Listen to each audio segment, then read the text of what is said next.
شروع اللہ کے نام سے جو بڑا مہربان نہایت رحم فرمانے والا ہے۔ السلام علیکم ورحمۃ اللہ وبرکاتہ۔ دوستو، جیسا کہ ہم آپ کو حضرت موسیٰ علیہ السلام اور فرعون کا قصہ سنا چکے ہیں کہ کیسے اللہ تعالیٰ نے فرعون کو غرق کیا، اور آج کی اس ویڈیو میں ہم آپ کو بتائیں گے کہ فرعون کب غرق ہوا اور فرعون کی تباہی کے بعد بنی اسرائیل کی کیا حالت ہوئی۔ فرعون اور اس کا لشکر عاشوراء کے دن تباہ و برباد ہوا۔ حضرت ابن عباس رضی اللہ تعالیٰ عنہ بیان کرتے ہیں کہ جب رسول اللہ صلی اللہ علیہ وآلہ وسلم مدینہ منورہ تشریف لائے، وہاں یہودی یوم عاشوراء کا روزہ رکھتے تھے۔ آپ نے ان سے دریافت فرمایا کہ تم اس دن کا روزہ کیوں رکھتے ہو؟ انہوں نے جواب دیا کہ اس دن حضرت موسیٰ علیہ السلام فرعون پر غالب آئے تھے۔ تو آپ نے اپنے صحابہ کرام رضی اللہ تعالیٰ عنہ سے فرمایا کہ تم ان یہودیوں کی نسبت موسیٰ علیہ السلام کی اتباع کرنے کا زیادہ حق رکھتے ہو، لہٰذا تم بھی روزہ رکھا کرو۔ دوستو، اللہ تعالیٰ کا فرمان ہے تو ہم نے ان سے بدلہ لے کر ہی چھوڑا کہ ان کو دریا میں ڈبو دیا، اس لیے کہ وہ ہماری آیتوں کو جھٹلاتے تھے اور ان سے بے پرواہی کرتے تھے، اور جو لوگ کمزور سمجھے جاتے تھے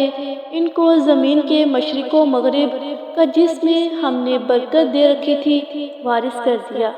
اور بنی اسرائیل کے بارے میں ان کے صبر کی وجہ سے تمہارے پروردگار کا وعدہ نیک پورا ہوا۔ اور فرعون اور قوم فرعون نے جو محل بنائے تھے اور انگور کے باغ جو چھتریوں پر چڑھاتے تھے، سب کو ہم نے تباہ کر دیا، اور ہم نے بنی اسرائیل کو دریا سے پار اتارا تو وہ ایسے لوگوں کے پاس جا پہنچے جو اپنے بتوں کی عبادت کے لیے بیٹھے رہتے تھے۔ بنی اسرائیل کہنے لگے کہ اے موسیٰ، جیسے ان لوگوں کے معبود ہیں ہمارے لیے بھی ایک معبود بنا دو۔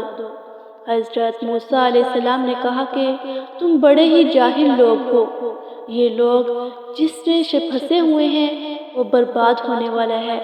اور جو کام یہ کرتے ہیں سب بیہودہ ہیں۔ اور یہ بھی کہا کہ بھلا میں خدا کے سوا تمہارے لیے کوئی اور معبود تلاش کروں، حالانکہ اس نے تم کو تمام اہل عالم پر فضیلت بخشی ہے۔ اور ہمارے ان احسانوں کو یاد کرو جب ہم نے تم کو فرعونیوں کے ہاتھ سے نجات بخشی۔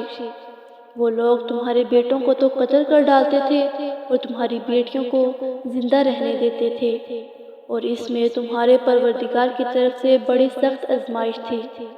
اللہ تعالیٰ خبر دے رہے ہیں کہ اس نے فرعون اور اس کے لشکروں کو ڈبو دیا، اور اس نے ان سے عزت و مال اور عیش زندگی کیسے چھین لی، اور ان کے مال و دولت اور جائیدادوں کا بنی اسرائیل کو وارث کر دیا،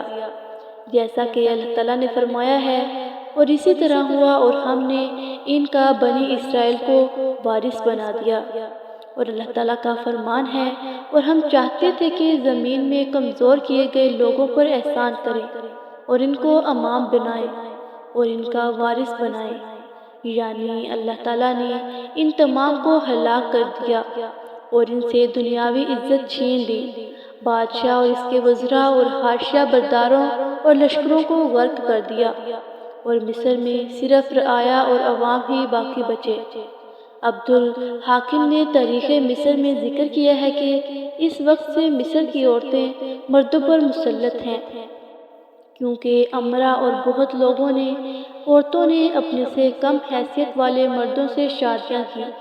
تو ان کو مردوں پر تسلط اور غلبہ حاصل ہو گیا، اور یہ سلسلہ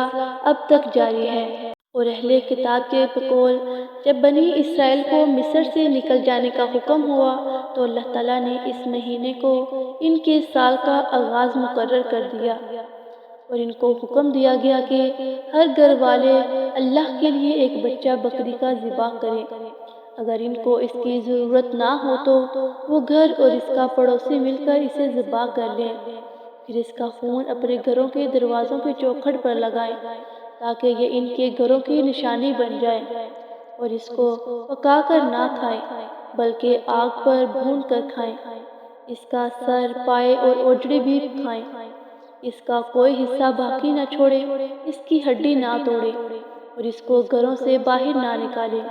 وہ 7 دن ایسے آٹے کی روٹی کھائے جو خمیر بنا ہوا نہ ہو۔ قربانی کی ابتدا سال کے پہلے مہینے کی 14 تاریخ کو کی جائے۔ یہ موسم ربیع کا تھا اور جب وہ اس کا گوشت کھائیں تو ان کے کمربند بندھے ہوئے ہوں، ان کے موزے ان کے پاؤں، ان کی لاٹھیاں ان کے ہاتھوں میں ہوں، اور کھڑے کھڑے جلدی سے کھا لیں، اور جو شام کا کھانا بچ جائے اور اگلی صبح تک رہ جائے اسے آگ میں جلا دیں۔ یہ ان کے لیے بعد میں عید کا دن شمار ہوتا رہے گا، جب تک تورات پر عمل ہوتا رہے گا۔ جب وہ منسوخ ہو جائے گی تو اس کی مشروعیت باطل ہو جائے گی، اور اب تورات منسوخ ہو چکی ہے۔ اہل کتاب نے یہ بھی کہا ہے کہ اس رات اللہ تعالیٰ نے قطبیوں کی کمواری اولاد اور کموارے جانوروں کو ہلاک کر دیا تاکہ بنی اسرائیل کی ان کی طرف توجہ نہ ہو۔ دوستو، بنی اسرائیل دوپہر کے وقت نکلے جبکہ مصر والے اپنی کنواری اولاد اور کنوارے جانوروں کی تباہی پر آہوز جاری کر رہے تھے، اور ہر گھر سے چیخ و پکار کی آوازیں آ رہی تھیں۔ جب حضرت موسیٰ علیہ السلام طرف وحی آئی تو بنی اسرائیل جلدی جلدی نکلے اور گندا ہوا آٹا خمیر ہونے سے پہلے ہی ساتھ لے لیا اور کھانے کی چیزیں چادروں میں لپیٹ کر اپنے کندھوں پر رکھ لیں۔ انہوں نے اہل مصر سے بہت سی زیورات عریاں لیے ہوئے تھے، اور ان بنی اسرائیل کی تعداد بچوں کے علاوہ 6 لاکھ تھی، اور ان کے ساتھ ان کے مویشی بھی تھے۔ دوستو، اگر آپ کو ہماری ویڈیو اچھی لگی ہو تو ہمارے چینل کو لائک کریں، سبسکرائب کریں، شیئر کریں اور ساتھ لگے بیل آئیکن کے بٹن کو پریس کریں تاکہ ہر نئی آنے والی ویڈیو آپ تک بآسانی پہنچ سکے۔